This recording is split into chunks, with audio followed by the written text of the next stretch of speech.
So hi friends, welcome to our channel. Friends, మనకి విద్యుత్ సంస్థలో ఖాళీగా ఉన్నటువంటి పర్మనెంట్ ఆఫీసర్ స్థాయి పోస్టులకి సంబంధించి ఈ యొక్క జాబ్ నోటిఫికేషన్ అనేది అఫీషియల్గా అయితే రిలీజ్ చేయడం జరిగింది. ఈ యొక్క పోస్టులకి సెలెక్ట్ అయినటువంటి క్యాండిడేట్స్కి మంత్లీ వచ్చరికి 50,000 వరకు కూడా శాలరీ అనేది రావడం జరుగుతుంది గైస్. ఎలాంటి ఎక్స్పీరియన్స్ అనేది కూడా ఉండాల్సినటువంటి అవసరం అయితే లేదు. ఈ విధంగా ఈ యొక్క నోటిఫికేషన్కి సంబంధించి కంప్లీట్ డీటెయిల్స్ అన్నిటినీ కూడా ఈ యొక్క వీడియోలో డిస్కస్ అయితే చేద్దాం. సో ఎవరు కూడా స్కిప్ అయితే చేయదు గైస్. ఫస్ట్ టైం మన ఛానల్ని విజిట్ చేస్తున్నట్లయితే కనుక సబ్స్క్రైబ్ అయితే చేసుకొని బెల్ ఐకాన్ కూడా యాక్టివేట్ చేసి పెట్టుకోండి. ఇంకా ఎవరైనా వీడియోని లైక్ చేయనట్లయితే కనుక డెఫినెట్గా వీడియోని లైక్ చేసేటువంటి ప్రయత్నం అయితే చేయండి guys. Okay, let's start the video. First of all ఈ యొక్క పోస్టులకి సంబంధించి ఇంపార్టెంట్ డేట్స్ విషయానికి వచ్చేట్లయితే కనుక మనకి May 5th నుంచి కూడా అప్లికేషన్ ప్రాసెస్ అనేది స్టార్ట్ కావడం జరిగింది. ఇక లాస్ట్ డేట్ విషయానికి వచ్చేట్లయితే కనుక May 25th వరకు కూడా ఈ యొక్క రిక్రూట్మెంట్కి ఆన్లైన్లో అప్లికేషన్స్ అనేవి సబ్మిట్ అయితే చేసుకోవాల్సి అయితే ఉంటుంది. సో ఇక పోస్టులకి సంబంధించి కంప్యూటర్ బేస్డ్ ఎగ్జామినేషన్కి సంబంధించిన డీటెయిల్స్ అన్నిటిని కూడా ఫర్దర్గా మనకి ఆఫీషియల్ వెబ్సైట్లో అనౌన్స్ చేస్తాము అని చెప్పేసి ఇక్కడ మనకి ఆఫీషియల్ నోటిఫికేషన్లోనే మనకి ఇక్కడ క్లియర్గా మెన్షన్ చేయడం జరిగింది. నెక్స్ట్ ఈ యొక్క వేకెన్సీస్కి ఎవరెవరు అప్లై చేసుకోవచ్చు అని చూసుకున్నట్టయితే కనుక only Indian nationals are eligible to apply అని చెప్పేసి ఇక్కడ మనకి జనరల్ టర్మ్స్ అండ్ కండిషన్స్లోనే ఫస్ట్ పాయింట్లో క్లియర్గా మెన్షన్ చేయడం జరిగింది. జస్ట్ మీరు ఇండియన్ సిటిజన్ అయితే సరిపోతుంది గైస్. మీరు ఏ స్టేట్కి చెందిన వారైనా సరే ఈ యొక్క జాబ్స్కి అప్లై అనేది చేసుకోవచ్చు. సో మీరు ఆంధ్ర అయినా తెలంగాణ అయినా ఈ విధంగా మీరు ఏ స్టేట్కి చెందిన వారైనా సరే ఈ యొక్క జాబ్స్కి ఆన్లైన్లో అప్లై అనేది చేసుకోవచ్చు. సో ఇక పోస్ట్లకి సెలెక్ట్ అయినటువంటి క్యాండిడేట్స్కి జాబ్ పోస్టింగ్ అనేది మనకి ఎక్కడ ఉంటుంది అని చూసుకున్నట్లయితే కనుక సో ఇక సంస్థకి సంబంధించిన హెడ్ క్వార్టర్స్ అనే మనకి ఆల్ ఓవర్ ఇండియా వైజ్గా ఏ లొకేషన్లో ఉన్నాయి అని చెప్పేసి ఇక్కడ మనకి లిస్ట్ అనేది ఇవ్వడం జరిగింది. సో ఇక్కడ ఇచ్చేటువంటి ఈ యొక్క లిస్ట్లో మనకి హైదరాబాద్ అనేది కూడా ఉంది కాబట్టి ఇనీషియల్గా జాబ్ పోస్టింగ్ అనేది మనకి అదర్ స్టేట్స్లో వచ్చినప్పటికీ కూడా ఫర్దర్గా హైదరాబాద్కి ట్రాన్స్ఫర్ అనేది కూడా చేసుకోవచ్చు కాబట్టి సో డెఫినెట్గా ఈ యొక్క రిక్రూట్మెంట్కి అప్లై అనేది చేసుకోండి. సో ఈ యొక్క నోటిఫికేషన్ ద్వారా మనకి టోటల్గా 5 డిఫరెంట్ టైప్స్ ఆఫ్ వేకెన్సీస్ని రిక్రూట్మెంట్ అనేది చేయడం జరుగుతుంది గైస్. సో ఇక్కడ మనకి ఏ క్యాస్ట్ వారికి ఎన్నెన్ని వేకెన్సీ అనేవి కేటాయించినటువంటి డీటెయిల్స్ అన్నింటినీ కూడా మనకి ఇక్కడ నోటిఫికేషన్లో క్లియర్గా ఇవ్వడం జరిగింది. అన్ని క్యాస్ట్ల వరకు కూడా వేకెన్సీ అనేవి కేటాయించడం జరిగింది గైస్. లైక్ మనకి general, SC, ST, OBC, EWS అని చెప్పేసి ఈ విధంగా మనకి ప్రతి ఒక్క కేటగిరీతో పాటుగా నెక్స్ట్ మనకి ఓపెన్ కేటగిరీలో కూడా వేకెన్సీ అనేవి కేటాయించారు కాబట్టి ఈ యొక్క విభాగంలో ఉన్నటువంటి పోస్ట్కి మీరు ఏ క్యాస్ట్కి చెందిన వారైనా సరే అప్లై అనేది చేసుకోవచ్చు. సో టోటల్గా మనకి 44 నెంబర్ ఆఫ్ వేకెన్సీస్కి సంబంధించి ఈ యొక్క జాబ్ నోటిఫికేషన్ అనేది రిలీజ్ చేయడం జరిగింది. నెక్స్ట్ ఈ యొక్క పోస్ట్కి సంబంధించి అప్లికేషన్ ప్రాసెస్ విషయానికి వచ్చేట్లయితే కనుక ఓన్లీ ఆన్లైన్లోనే అప్లై చేసుకోవాల్సి అయితే ఉంటుంది. సో ఇక అప్లై లింక్స్ అన్నిటిని కూడా వీడియో డిస్క్రిప్షన్లోను కామెంట్ సెక్షన్ అయితే ప్రొవైడ్ అయితే చేస్తాను గైస్. నెక్స్ట్ ఈ యొక్క పోస్ట్కి సంబంధించి అప్లికేషన్ ఫీజుకి సంబంధించిన డీటెయిల్స్ కనుక చూసుకున్నట్లయితే కనుక ఎస్సీ, ఎస్టీ, పీడబ్ల్యూడీ, ఎక్స్ సర్వీస్మెన్ క్యాండిడేట్స్తో పాటు ఆల్ ఉమెన్ క్యాండిడేట్స్ ఎవరైతే ఉంటారో ఈ యొక్క క్యాండిడేట్స్ ఎటువంటి అప్లికేషన్ ఫీజు అనేది కూడా పే చేయాల్సినటువంటి అవసరం అయితే లేదు. ఈ యొక్క క్యాండిడేట్స్ అందరూ కూడా ఫ్రీగా అప్లై అనేది చేసుకోవచ్చు గైస్.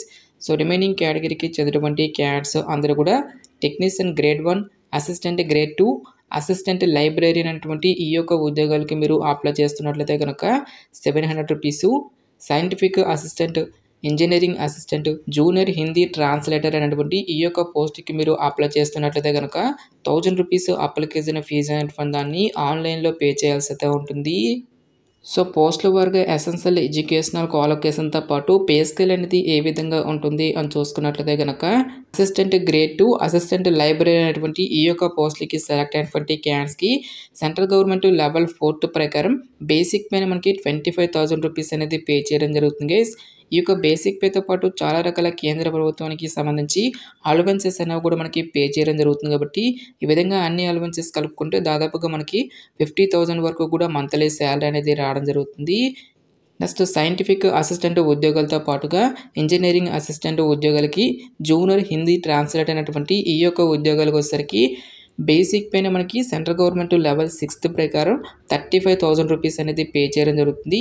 ఈ యొక్క బేసిక్ పేతో పాటు అన్ని రకాల కేంద్ర ప్రభుత్వానికి సంబంధించి అలవెన్సెస్ అన్నీ కలుపుకుంటే దాదాపుగా మనకి 60,000 వరకు కూడా శాలరీ అనేది రావడం జరుగుతుంది. నెక్స్ట్ టెక్నీషియన్ గ్రేడ్ 1 ఉద్యోగాలకు వచ్చేసరికి అన్ని అలవెన్సెస్ కలుపుకుంటే దాదాపుగా మనకి 40,000 వరకు కూడా శాలరీ అనేది రావడం జరుగుతుంది గైస్. సో పోస్టుల వరకే ఎసెన్షియల్ ఎడ్యుకేషనల్ క్వాలిఫికేషన్ కనుక చూసుకున్నట్లయితే కనుక అసిస్టెంట్ లైబ్రరీ అనేటువంటి ఈ యొక్క పోస్టులకు వచ్చేసరికి సో నార్మల్గా మీరు ఏదైనా ఒక బ్యాచిలర్స్ డిగ్రీ అనేది కంప్లీట్ చేసి దీంతో పాటుగా మీరు డిప్లొమా అనేది కూడా కంప్లీట్ చేయాల్సి అయితే ఉంటుంది. సో ఇక డిప్లొమా అనేది ఎందులో కంప్లీట్ చేయాలి అని చూసుకున్నట్లయితే కనుక లైబ్రరీ సైన్స్ అనేటువంటి ఈ యొక్క స్పెషలైజేషన్లో డిగ్రీతో పాటుగా డిప్లొమా అనేది ఎవరైతే కంప్లీట్ చేసినటువంటి క్యాండిడేట్స్ ఉంటారో వాళ్ళు మాత్రమే ఈ యొక్క జాబ్స్కి అప్లై చేసుకోవాల్సి అయితే ఉంటుంది. నెక్స్ట్ ఏజ్ లిమిట్ విషయానికి వచ్చేట్లయితే కనుక junior Hindi translator, assistant grade 2, assistant librarian అనేటువంటి ఈ యొక్క ఉద్యోగాలకు వచ్చేసరికి సో మీకు మినిమం ఏజ్ అనేది 18 ఇయర్స్ అయితే కంప్లీట్ అయి ఉండాలి. జనరల్ అభ్యర్థులు వచ్చేసరికి 30 ఇయర్స్ వరకు కూడా అప్లై అనేది చేసుకోవచ్చు. నెక్స్ట్ మనకి క్యాస్ట్ వరకు కూడా ఏజ్ రిలాక్సేషన్స్ అనేవి ఉంటాయి కాబట్టి ఓబీసీ క్యాండిడేట్స్ వచ్చేసరికి 33 ఇయర్స్ వరకు, ఎస్సీ ఎస్టీ క్యాండిడేట్స్ వచ్చేసరికి 35 ఇయర్స్ వరకు కూడా అప్లై చేసుకోవడానికి ఛాన్స్ అనేది కల్పిస్తూ ఉన్నారు. నెక్స్ట్ టెక్నీషియన్ గ్రేడ్ 1 ఉద్యోగాలకు వచ్చేసరికి 18 ఇయర్స్ టు 28 ఇయర్స్ లోపు ఉన్నటువంటి క్యాండిడేట్స్ అప్లై అనేది చేసుకోవచ్చు. నెక్స్ట్ మనకి క్యాస్ట్ వరకు కూడా ఏజ్ రిలాక్సేషన్స్ అనేవి అప్లికేబుల్ అనేవి అవుతాయి. నెక్స్ట్ సైంటిఫిక్ అసిస్టెంట్ ఉద్యోగాలతో పాటుగా ఇంజనీరింగ్ అసిస్టెంట్ అనేటువంటి ఈ యొక్క ఉద్యోగాలకు వచ్చేసరికి 18 ఇయర్స్ టు 35 ఇయర్స్ లోపు ఉన్నటువంటి క్యాండిడేట్స్ అందరూ కూడా అప్లై అనేది చేసుకోవచ్చు. నెక్స్ట్ మనకి క్యాస్ట్ వరకు కూడా ఏజ్ రిలాక్సేషన్స్ అనేవి ఉంటాయి కాబట్టి ఓబీసీ క్యాండిడేట్స్ వచ్చేసరికి 38 ఇయర్స్ వరకు, ఎస్సీ ఎస్టీ క్యాండిడేట్స్ వచ్చేసరికి 40 ఇయర్స్ వరకు కూడా అప్లై చేసుకోవడానికి ఛాన్స్ అనేది కల్పిస్తూ ఉన్నారు.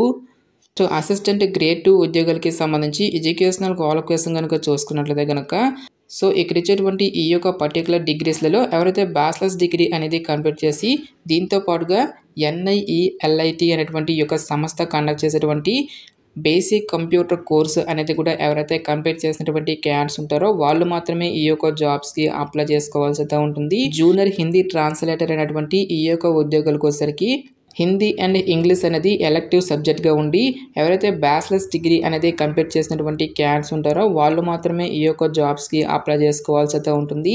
నెక్స్ట్ టెక్నీషియన్ గ్రేడ్ 1 అనేటువంటి ఈ యొక్క ఉద్యోగాలకు వచ్చేసరికి ఎలక్ట్రికల్ ట్రేడ్లో ఎవరైతే ఈ యొక్క ఐటీ అనేది కంప్లీట్ చేసినటువంటి క్యాండిడేట్స్ ఉంటారో వాళ్ళు కూడా ఈ యొక్క జాబ్స్కి అప్లై అనేది చేసుకోవచ్చు. నెక్స్ట్ ఇంజనీరింగ్ అసిస్టెంట్ ఉద్యోగాలకు వచ్చేసరికి ఎవరైతే ఎలక్ట్రికల్, సివిల్ అనేటువంటి ఈ యొక్క బ్రాంచెస్లలో డిప్లొమా అనేది కంప్లీట్ చేసి దీంతో పాటుగా ఎవరికైతే 5 ఇయర్స్ ఎక్స్పీరియన్స్ అనేది ఉంటుందో వాళ్ళు మాత్రమే ఈ యొక్క జాబ్స్కి అప్లై చేసుకోవాల్సి అయితే ఉంటుంది. నెక్స్ట్ సైంటిఫిక్ అసిస్టెంట్ అనేటువంటి ఈ యొక్క పోస్టులకు వచ్చేసరికి ఎవరైతే బీఎస్సీ ఇన్ కెమిస్ట్రీ అనేటువంటి ఈ యొక్క డిగ్రీ అనేది కంప్లీట్ చేసి దీంతో పాటుగా 5 ఇయర్స్ వర్క్ ఎక్స్పీరియన్స్ అనేది ఎవరికైతే ఉంటుందో వాళ్ళు మాత్రమే ఈ యొక్క జాబ్స్కి అప్లై చేసుకోవాల్సి అయితే ఉంటుంది. నెక్స్ట్ ఈ యొక్క పోస్టులకి సంబంధించి సెలక్షన్ ప్రాసెస్ అనేది ఏ విధంగా ఉంటుంది అని చూసుకున్నట్లయితే కనుక సో అన్ని రకాల ఉద్యోగాలకి కూడా ఫస్ట్ ఆఫ్ ఆల్గా మనకి కంప్యూటర్ బేస్డ్ ఎగ్జామినేషన్ అనేది కండక్ట్ చేయడం జరుగుతుంది గైస్. ఎవరైతే ఒక ఎగ్జామినేషన్ని కంప్లీట్ చేసినటువంటి క్యాండిడేట్స్కి ఫర్దర్గా మనకి పోస్ట్ని బట్టి స్కిల్ టెస్ట్ కానీ ఇంటర్వ్యూ అనేది కూడా కండక్ట్ చేసేసి ఈ యొక్క వేకెన్సీస్కి ఎంపిక అనేది చేయడం జరుగుతుంది. సో ప్రజెంట్ మనకి ఈ యొక్క పోస్ట్కి సంబంధించిన డీటెయిల్స్ సిలబస్ అనేది మనకి ఇక్కడ నోటిఫికేషన్ అయితే మెన్షన్ అయితే చేయలేదు గైస్. సో ఫర్దర్గా ఒక డీటెయిల్స్ అన్నిటిని కూడా అఫీషియల్ వెబ్సైట్ అనేటువంటి https://cpri.res.in అటువంటి ఈ యొక్క అఫీషియల్ వెబ్సైట్లో మనకి ఈ యొక్క డీటెయిల్స్ అన్నిటిని కూడా అనౌన్స్ అనేది చేయడం జరుగుతుంది. నెక్స్ట్ ఇక్కడ మనకి ఎగ్జామినేషన్ సెంటర్స్కి సంబంధించిన డీటెయిల్స్ అనేవి కూడా మనకి ఇక్కడ నోటిఫికేషన్లో క్లియర్గా ఇవ్వడం జరిగింది. సో మనకు 2 తెలుగు రాష్ట్రాల అభ్యర్థులకి కూడా హైదరాబాద్ లొకేషన్గా అయితే మనకి ఇవ్వడం అనేది జరిగింది గైస్. సో ఇది ఫ్రెండ్స్ ఇవాళ వీడియో. రేపు మరొక మంచి జాబ్ అప్డేట్తో మళ్ళీ మీ ముందుకు రావడం జరుగుతుంది. Thanks for watching this video.